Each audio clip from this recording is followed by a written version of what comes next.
Indonesia, bangsa dan negara, rumah ideologi Pancasila. Bismillahirrahmanirrahim. Pemirsa tercinta yang dirahmati Allah, Tuhan Yang Maha Esa, bersua kembali di kanal Hikmatologi. Monolog sederhana mengajak diri kita masing-masing berpikir, kian melembut, cerdas, dewasa, bijaksanakan hati nurani. Berdasar kitab suci, agama, kepercayaan yang kita yakini.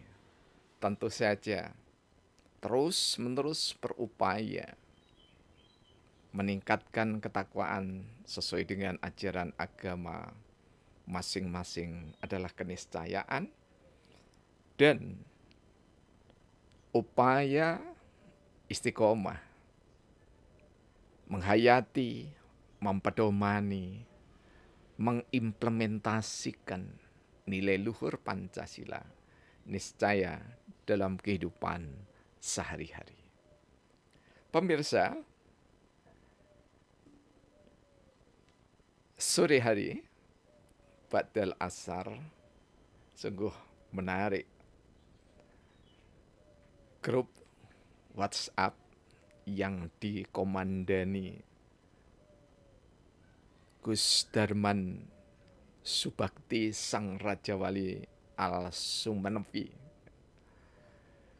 bersambung antara Abba Haji Muhammad Nur Hasan, Magister Sains, mudah-mudahan saya tidak salah gitu ya, hingga yang begitu mempesona memberikan tanggapan atas karya lukis dari saudara Hendra. Bagi dunia antik ini sangat populer seorang Hendra, yakni Abba dari Sumenep, Abba RBM Henry Kusairi memberikan tafsir seorang tokoh yang berdiri di atas semua bendera partai. Tentu saja sah tafsir-tafsir itu, dan saya sangat appreciate sekali, sangat hormat. Mengapa? Karena lukisan ketika dipajang di dinding ataupun di perhelatan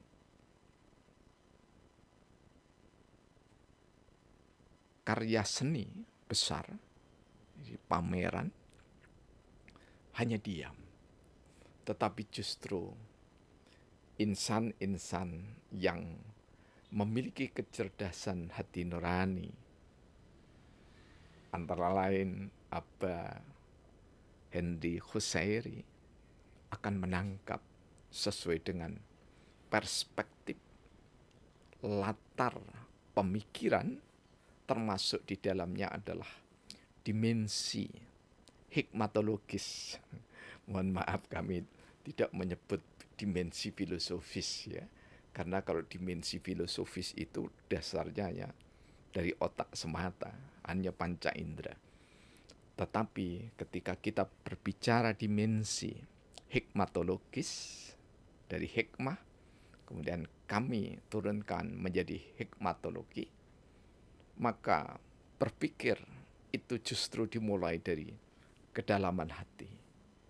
Inilah yang sering kami katakan menggali dalam bahasa Jawa. Kami mohon maaf ya, Abba Kusairi, Abba Nur Hasan, kemudian Gus Raja Wali, kami tidak tahu bahasa Maduranya, meskipun kami juga dari Trah Al Bangkalani. Sehingga pantaslah, tepatlah ketika kami mencoba untuk mencari narasi data yang telah kami gurat dalam sabdana yang ke-17.008. The Power of Politics. Ketika berbicara politik, maka Abah Henry Kusairi menukil Oxford Dictionary. Luar biasa. Ya. Jadi beliau mendiskusikan bahwa politik itu adalah kearifan, bahwa politik itu adalah kebijaksanaan. Ini adalah makna dasar. Terlepas dari Oxford ataupun John Eccles ataupun Yusbadudu, semua sepakat sampai dengan ada sejumlah narasi teori politik mulai dari Profesor Dr. Miriam Budiarjo, sang legendaris, Profesor Dr. Arbi Sanit, Profesor Dr. Maswadi Rauf, Profesor Dr. Solihin Abdul Wahab, dan yang lainnya. Guru-guru kami tercinta, semua sepakat bahwa ketika seorang ilmuwan, seorang cendekiawan berbicara politik, maka yang dimaksudkan adalah sikap perilaku arif, sikap perilaku bijaksana. Di luar makna itu bukan politik. Jadi seseorang yang koruptor, korup belum tentu koruptor. Korup itu adalah orang yang mengkorupsi, menggarong uang negara tapi belum tertangkap KPK, belum tertangkap polisi. Itu korup. Tetapi kalau sudah koruptor, maka dia sudah tertangkap, tersangka, bahkan dijebloskan di penjara. Nah ini belum ada di dalam kosakata. Jadi kalau kami mencari ensiklopedia Americana dan yang legendaris, di sini ada, di depan saya ini ada ensiklopedia Britannica, ya, tahun 1768,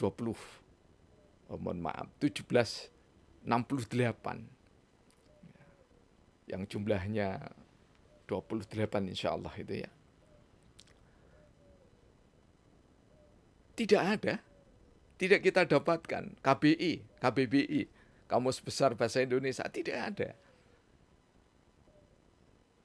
Oleh sebab itu, kami membuat satu istilah bahwa perilaku yang menyimpang dari agenda atau dari dasar politik adalah politik. Kata dasar licik, kemudian kami tambahkan poli itu berarti state, ya. Kemudian licik itu adalah culas, munafik. Jadi politik adalah orang yang mengatasnamakan bendera politik, tetapi sikap perilaku dalam keseharian, dalam berbangsa dan bernegara, justru menipu dirinya sendiri. Ketika seseorang menipu dirinya sendiri, maka kebiasaan menipu dirinya sendiri, dia merugikan dirinya sendiri, dampaknya merugikan orang lain, merugikan bangsa dan negara. Itulah perilaku politik. Sangat berbeda ketika seseorang menjadi politisi, bukan politikus. Beda lagi. Kalau politikus, poli, state, negara, tikus, pengerat. Jadi kalau politikus, negara yang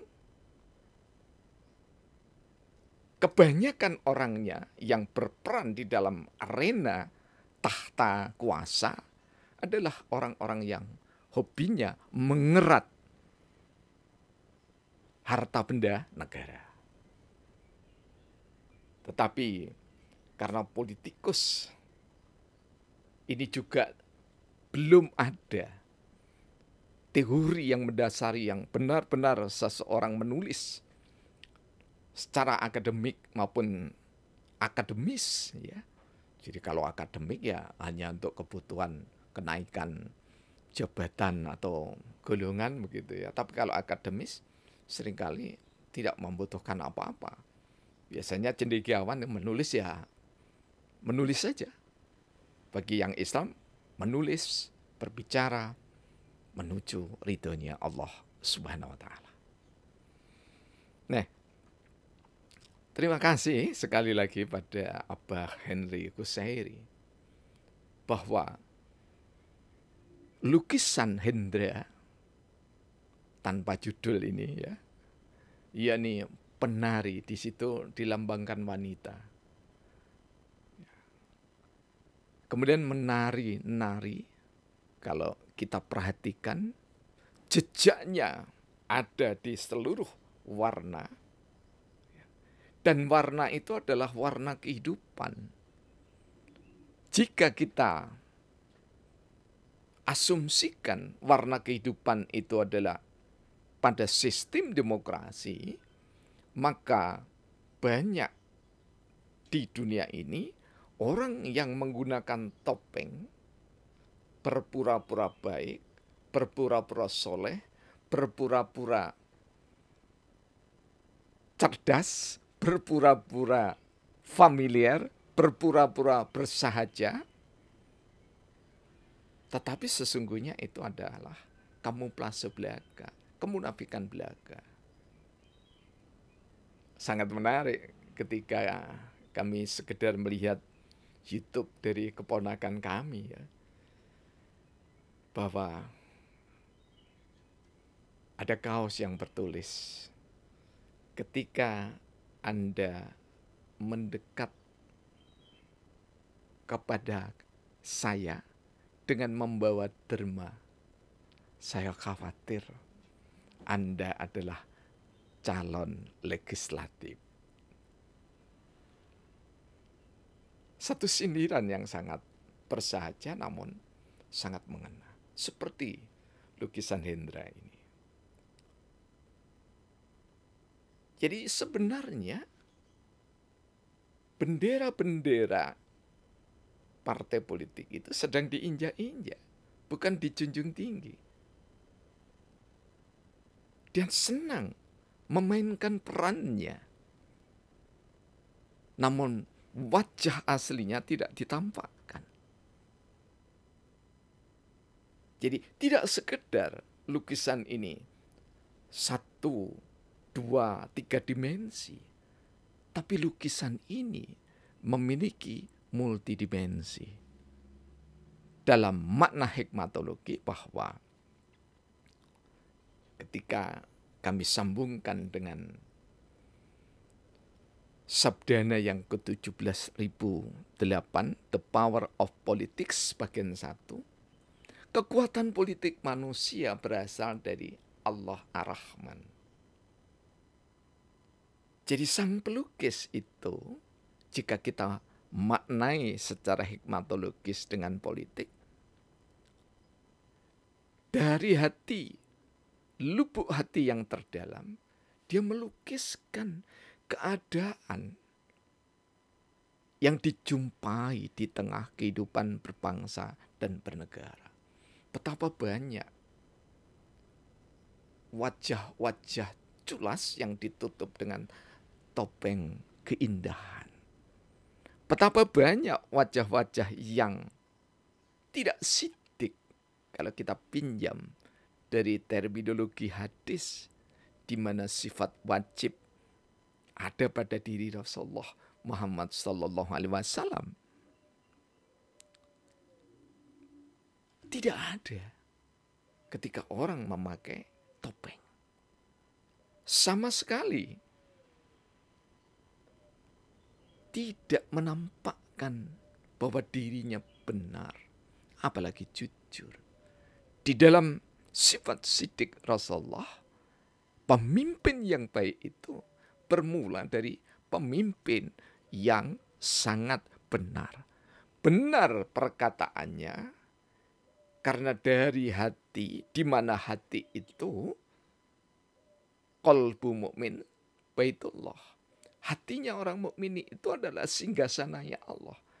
Karena singgasananya Allah, maka ketika dia menulis, ketika ia berkata, ketika ia bersikap, ketika ia berderma, maka derma itu, percakapan itu, tulisan itu adalah tulisan yang sangat benar.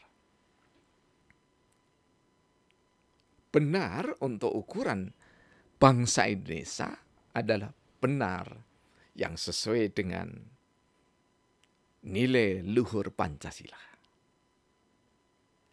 Diwujudkan Allah dalam pemberian wewenang pada insan. Ini adalah baris kedua.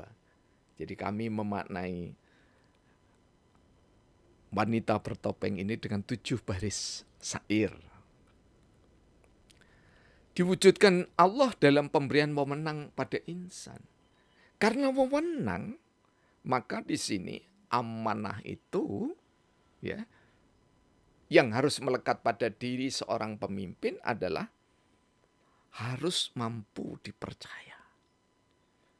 Jadi kalau diberikan amanah 3 tahun, ya dipegang 3 tahun sampai tuntas selesai. Kalau diberi amanah 5 tahun, ya dipegang tuntas selesai sampai 5 tahun. Jika diberikan amanah 10 tahun, maka dipegangnya 10 tahun dengan terpercaya. Karena tidak jarang ada kepala desa, ada ketua RT, ada ketua RW, dan yang lainnya diberikan kewenangan karena orangnya amanah. Jadi tidak bertopeng, tidak memiliki 2 muka. Mukanya adalah muka yang asli. Wewenang politik niscaya berisi keputusan jalan kebaikan. Jadi tidak ada orang yang mengatakan bahwa politik itu buruk, tidak bisa. Sama dengan orang mengatakan Katolik buruk, tidak bisa. Kristen buruk, Buddha buruk, Hindu buruk, Konghucu buruk, Islam buruk, aliran kepercayaan buruk, tidak bisa seperti itu. Karena apa? Yang kami sebutkan tadi, semuanya kalau kita berikan frame, kita garis tebal, yakni semua mengajarkan cinta kasih. Semua mengajarkan pesona cinta. Sangat jelas di dalam salah satu firman-Nya yang ketiga, ayat 31 insyaallah. Qul in kuntum tuhibbunallahi fattabi'uni yuhibbukumullah wa yaghfir lakum dzunubakum wallahu ghafurur rahim. Indah sekali.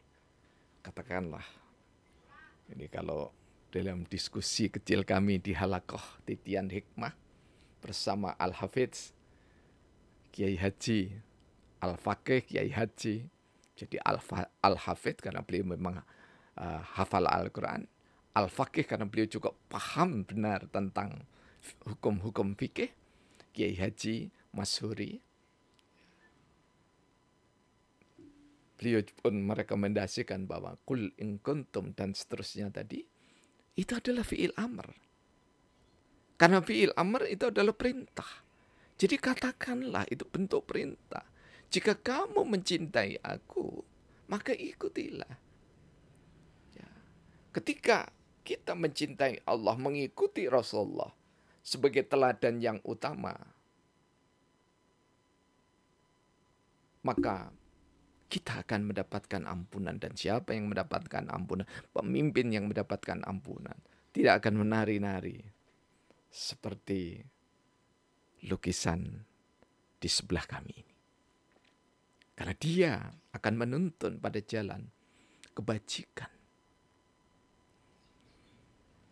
Politik, seni perilaku warga negara mewujudkan kebaikan. Jadi politik itu bukan saja milik orang-orang yang bertahta, tetapi milik semua anak bangsa. Sangat senang ketika Henry Koseri mengatakan jangan sampai gagal paham. Bangsa ini memahami makna politik. Sangat benar. Karena pada umumnya memaknai politik itu, politik kotor, politik itu buruk, politik itu korup. Bukan, tidak bisa seperti itu.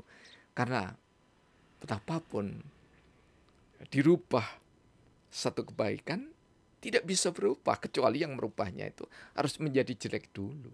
Dan untuk menjadi jelek itulah politik. Kenapa semua rakyat, semua warga negara harus berpolitik? Ya karena mulai dari mengiris brambang, mengupas brambang bagi ibu-ibu pagi hari, memasak atau sore hari begini. Ya, istri kami tercinta Haja Nur Laila Abu Hanafi, kalau pas puasa begitu ya 2 hari sekali insya Allah, ya, masaknya sore hari. Ketika masak itu adalah keputusan politik. Menggunakan pisau yang tajam, tepat, adalah kebijakan. Tetapi kalau pisau yang tajam itu diarahkan pada yang tidak tepat, apalagi melanggar hukum positif, jelas itu adalah pidana. Ketika seseorang melakukan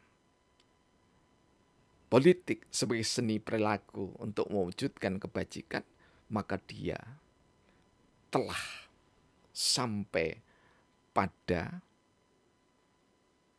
tabligh sifat wajibnya Rasul. Artinya, dia bisa menyampaikan segala sesuatu, perilakunya itu dengan terpuji, karena nama Nabi Muhammad itu berarti terpuji, jujur dan amanah.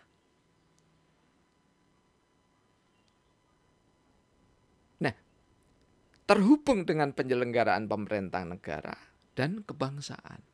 Jadi setiap perilaku warga negara, baik ataupun buruk, itu terhubung secara signifikan dengan penyelenggaraan berbangsa dan bernegara.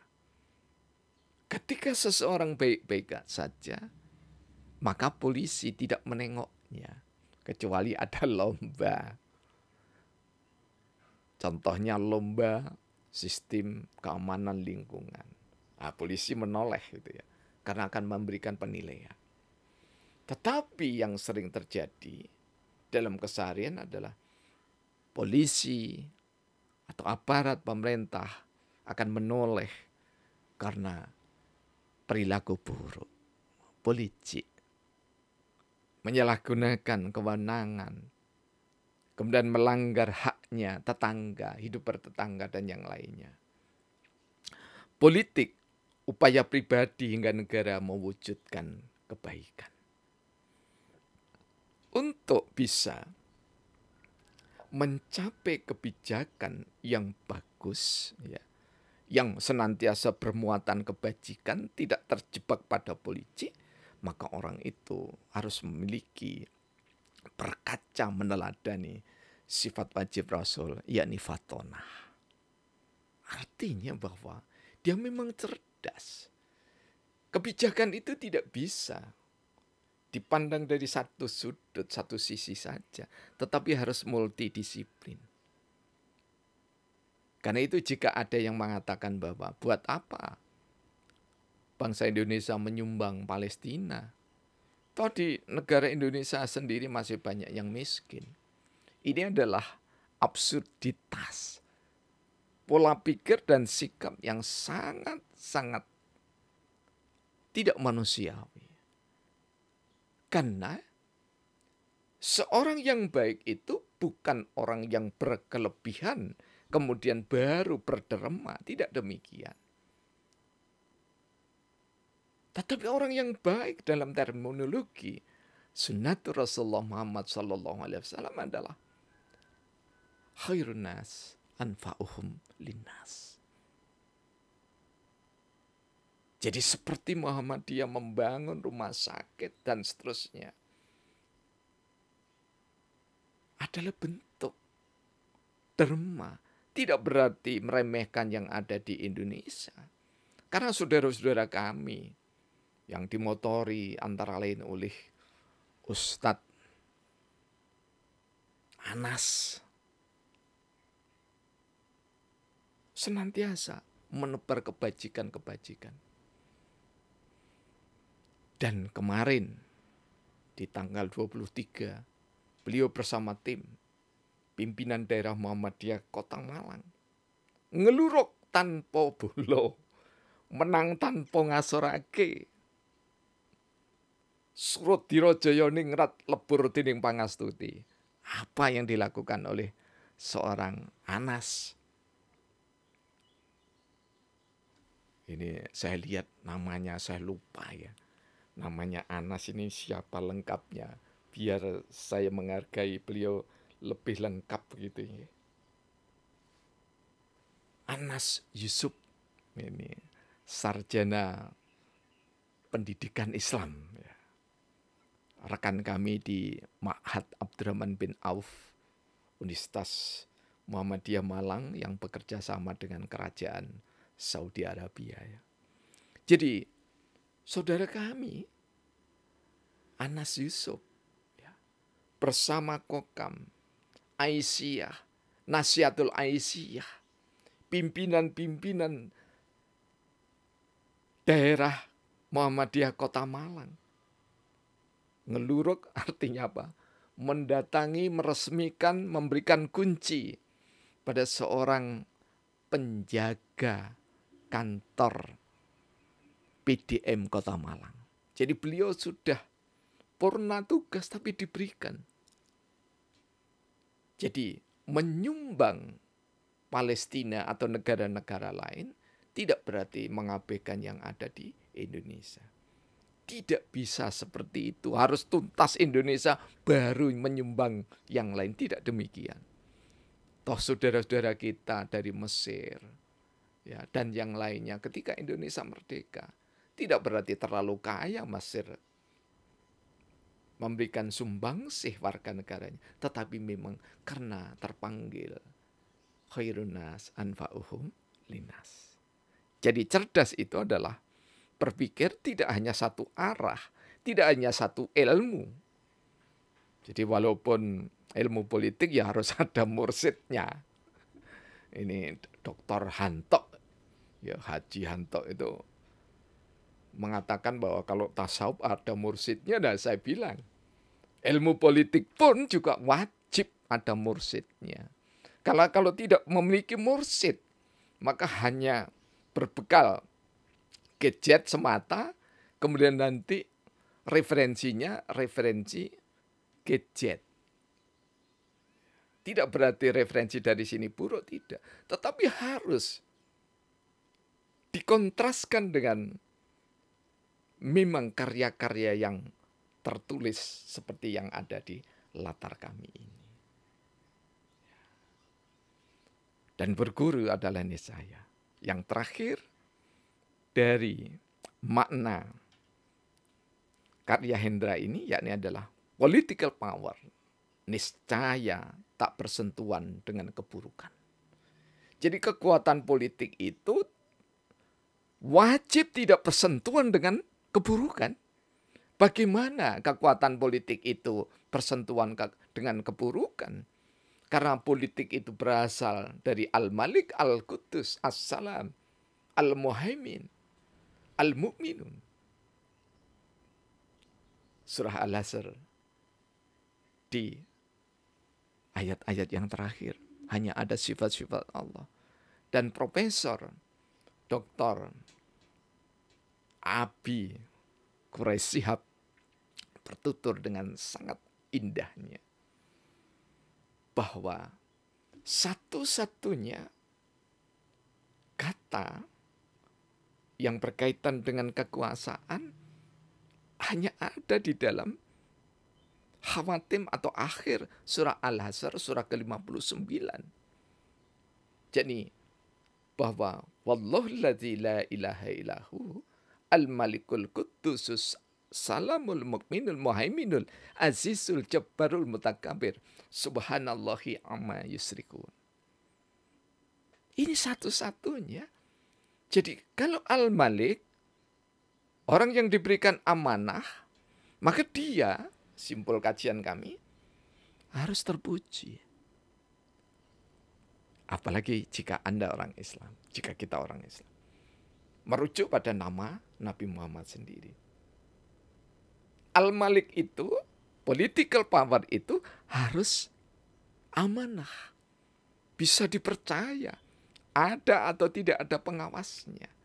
Dan Al-Malik itu harus memiliki sifat al-tabrik. Al-Malik dalam pengertian power politik itu harus memiliki tabrik. Menyampaikan segala sesuatu itu tidak sekedar supaya rakyatnya senang. Tetapi penyampaian itu seperti Rasulullah Muhammad SAW tidak pernah mengkorup wahyu satu huruf pun. Karena itu Zaid bin Sabit itu diawasi ketika menulis. Karena itulah saya tidak pernah percaya dan betul-betul tidak percaya, tidak yakin bahwa Rasulullah tidak bisa menulis. Bagaimana Rasul mengontrol tulisan sekretaris pribadinya tentang Al-Quran jika beliau tidak bisa menulis. Karena itu al-ummi atau ummiyin, Rasulullah yang sangat cerdas, yang fatona itu diutus di tengah-tengah masyarakat yang bodoh. Jadi Rasul bukan orang yang buta huruf. Saya yakini insya Allah ila yaumil akhir. Jadi lengkap sudah. 5 dasar itu harus ada pada diri seseorang. Dan karena pemimpin Indonesia, maka dia harus menguasai Pancasila. Di dalamnya harus menguasai Kebineka Tunggal Ikaan Tanhana Dharma Mangruah. Itu baru pemimpin yang bisa diandalkan di Indonesia. Siapakah itu? Kita dari lubuk hati yang paling dalam mendoakan calon-calon pemimpin, calon-calon legislatif 2024 adalah orang-orang yang benar-benar Muhammad, benar-benar as-siddiq, benar-benar al-amanah, benar-benar at-tabrik, dan benar-benar al-fatonah. Lebih dari itu, dalam pengertian untuk Indonesia, harus paham pada Pancasila dan paham sekali Bhinneka Tunggal Ika. Sehingga setiap kebijakan yang akan diusulkan, dibuat peraturan perundangan oleh Dewan Perwakilan Rakyat melalui riset analisis, sampaikan kepada ahlinya untuk didialogkan. Kemudian jika benar-benar sudah sepakat, fasafirhum fil amri fa ita asamta fatawakkal Allah. Orang-orang yang beriman itu senantiasa berdialog musyawarah. Setelah sepakat, fatawakal Allah. Tawakal Allah salah satu diwujudkan dalam bentuk usulan peraturan perundangan. Mana inisiatif anggota dewan nanti harus diwujudkan. Jadi perwujudan kepemimpinan yang baik tidak semuanya sama rata, sama rasa. Tidak demikian. Karena Indonesia 700 lebih suku bangsa, tidak mungkin setiap pemimpin akan mengenakan busana di seluruh daerah Indonesia dalam kepemimpinannya. Kecuali setiap hari harus menggunakan busana daerah. Baru bisa. Jadi apa yang ditampilkan oleh Saudara Joko Widodo setiap pidato ganti busana daerah, mudah-mudahan ke depan ya, khususnya para pemimpin di jenjang manapun itu nanti supaya masing-masing daerah diketahui, ya pemimpin boleh jadi harus memakai pakaian daerah. Ya. Setiap harinya, setiap ke kantor memakai pakaian daerah. Jika memang itu adalah keinginan kita untuk menghargai Bhinneka Tunggal Ika yang diwujudkan dalam bentuk busana. Pemirsa yang dirahmati oleh Allah Subhanahu wa Ta'ala. Tentu saja kajian The Power of Politics kelemahannya ada, dan saya yakin sangat ada. Dan kelemahan itu tidak untuk dinistakan, tetapi untuk diberikan sumbangsih pemikiran supaya unggahan di kanal hikmatologi ke depan bisa lebih baik sesuai dengan harapan nilai luhur Pancasila. Terima kasih. Mohon maaf jika ada kelemahan, kekurangan, kesalahan, tutur yang mungkin kurang teratur, sapa mungkin yang kurang beretika, kalimat yang barangkali tidak sesuai dengan hikmat bersyariat. Semoga dengan Dirgahayu Indonesia ke-78 kita semakin hari semakin lembut, cerdas, dewasa, bijaksana. Terima kasih. Alhamdulillahirabbil alamin. Yang mana telah ditulis pada lauhul mahfuz